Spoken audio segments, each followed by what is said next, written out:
Olá galera, tudo bem com vocês? Sejam bem-vindos ao Bia Vida, onde hoje, nesse momento, nós vamos falar sobre o núcleo da célula. Galera, você imagina qualquer que seja a organização, a empresa, a casa, a escola, qualquer lugar sem alguém no comando? Parou para pensar nisso? Então imagine que o núcleo celular é o nosso centro de comando. Vamos ver como ele funciona? Olha lá comigo. Ele foi descoberto por Robert Brown em 1831 e um experimento foi realizado para identificar o núcleo como importante. Esse experimento foi utilizado uma ameba, que é um protozoário nucleado. Ele cortou a ameba, ele promoveu uma secção. Ele manteve um fragmento nucleado e um fragmento anucleado. Galera, técnica de fragmentação de células em laboratório, nós chamamos isso de merotomia, ok? Foi realizada uma merotomia, um corte. É como se ele tivesse pegado esse citoplasma e fizesse assim, ó, e cortado, fragmentado. Na porção nucleada, a célula sobreviveu. Ela regenerou e continuou sobrevivendo. Enquanto o anucleado, ela morreu. Ela só não morre se ocorrer um transplante de um núcleo. Ou seja, se eu pegar um núcleo de uma célula e levar para essa célula, ela não morre, ela sobrevive. Mostrando que o núcleo é quem manda no funcionamento celular. Tanto que, no interior do núcleo, existem informações que são utilizadas pelo organismo e transmitidas aos descendentes. Que informações são essas? DNA. O que tem dentro do núcleo, o que está dentro do núcleo, DNA. O nosso código genético, ok? Ele vai estar lá dentro do nosso núcleo, fragmentado dentro dele, guardado dentro dele. Tanto que ele é o nosso centro de comando. É ele que vai atuar nessa ação, ok? Beleza? Como é o núcleo? Como é a estrutura de um núcleo? Observe comigo. O núcleo é uma estrutura formada por uma membrana nuclear nos eucariotos, que a gente chama de carioteca ou membrana nuclear. Ele tem a cromatina, ele tem poros, ele tem a cariolinfa, ele tem um retículo endoplasmático granuloso ou rugoso por fora e um núcleo. Cabe a nós identificarmos essas partes e as suas funcionalidades. Bora lá? Olha lá comigo. Primeira parte, a membrana nuclear. A membrana nuclear, também chamada carioteca ou envoltório nuclear. Ela é uma estrutura que é formada a partir do retículo endoplasmático granular. É como se ele se abraçasse à estrutura do material genético, individualizando. Lembra, é ela que permite a individualização do núcleo. Agora, ela é formada por uma dupla membrana lipoproteica. Galerinha, membrana lipoproteica de mesma constituição e composição da membrana plasmática. Mateuzinho, me lembra de membrana plasmática? Lembro sim. Tem uma aula no meu canal aí sobre membrana plasmática, estrutura lipoproteica. Se você não se lembra, vai lá assistir essa aulinha lá, hein? Vai lá. Outra coisa, não lembra o que é o retículo? Também tem uma aulinha sobre organela citoplasmática. Olha lá para você, tá? Então, ela tem esta membrana, ela tem a mesma composição da membrana plasmática. Ao longo disso, ela tem poros. Por que existem os poros? Os poros são imprescindíveis para permitir o livre intercâmbio de substâncias entre o núcleo e o citoplasma. Galera, atenção! Sempre que a gente fala nessa ação da célula, do núcleo da célula, nós temos que pensar assim, ó, ele não pode, tipo, selecionar o que entra, ele tem que permitir a livre troca. É a sala do chefe. A sala do chefe, ela vai ter que ter acesso livre para que tudo funcione. Tanto que o complexo de poro formado é uma estrutura que vai permitir a passagem livre de macromoléculas. A principal macromolécula que passa pelo poro é o RNA mensageiro, produto da transcrição e importante na tradução, tá? Ela é uma macromolécula que passa por essa estrutura, ok? Bora lá? O nucleolo.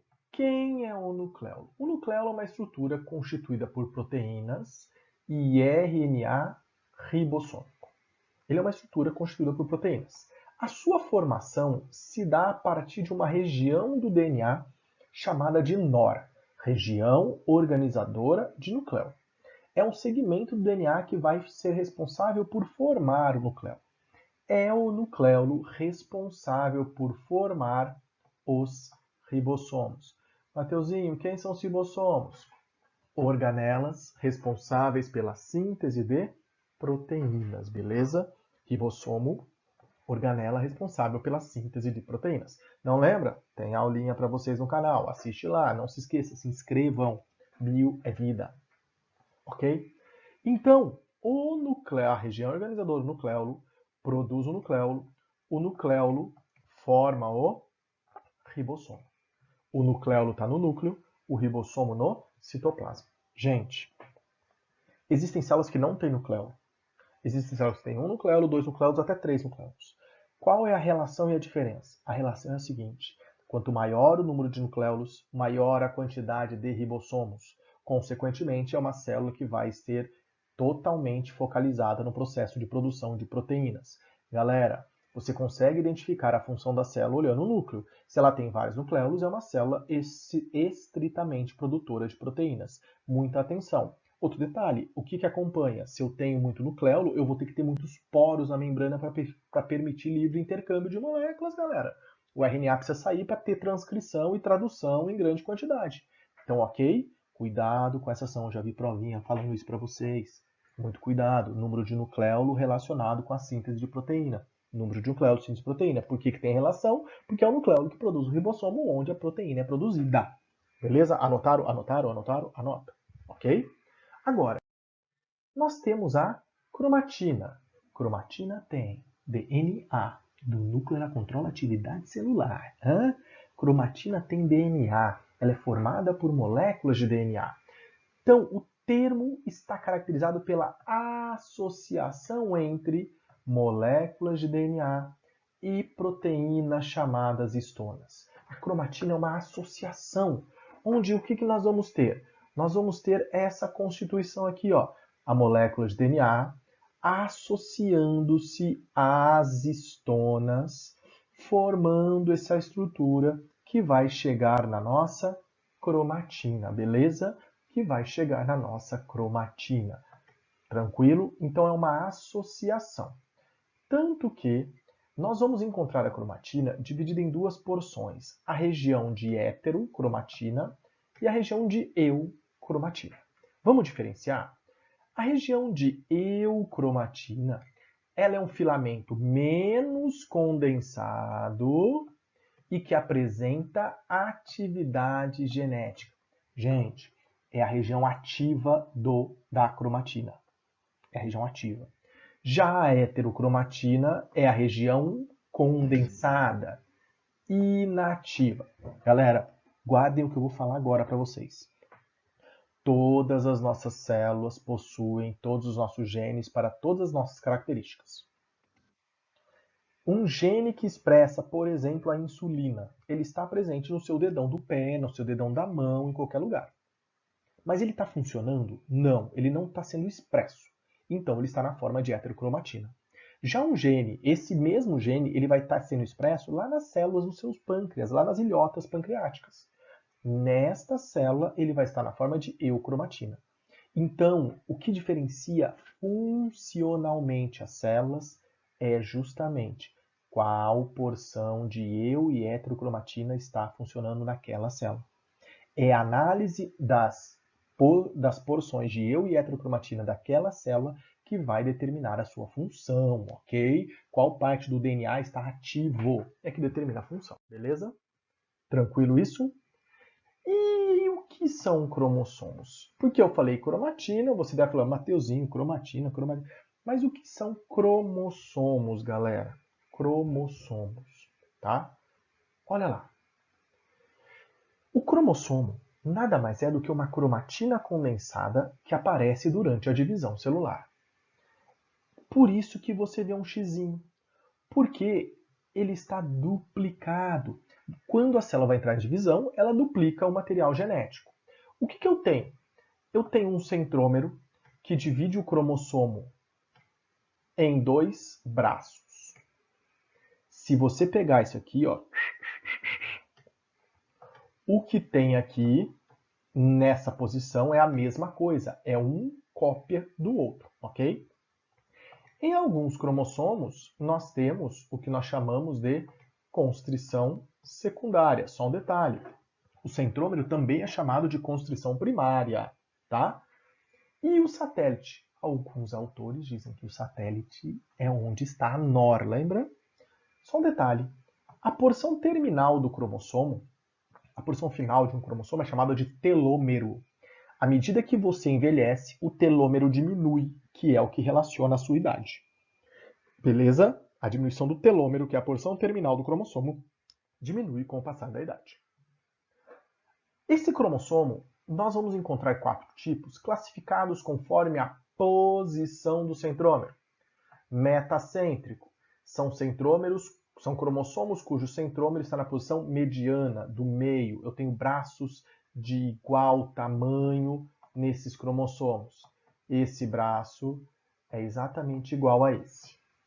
O submetacêntrico, eu tenho o centrômero deslocado. Eu tenho um braço ligeiramente maior do que o outro. O acrocêntrico, eu tenho o centrômero muito deslocado. Olha, eu tenho um braciquinho aqui e um bracicão aqui. E o telocêntrico, o centrômero em posição terminal. Eu tenho só um braço só. Então eu tenho 4 tipos de cromossomo conforme a posição do centrômero, ok?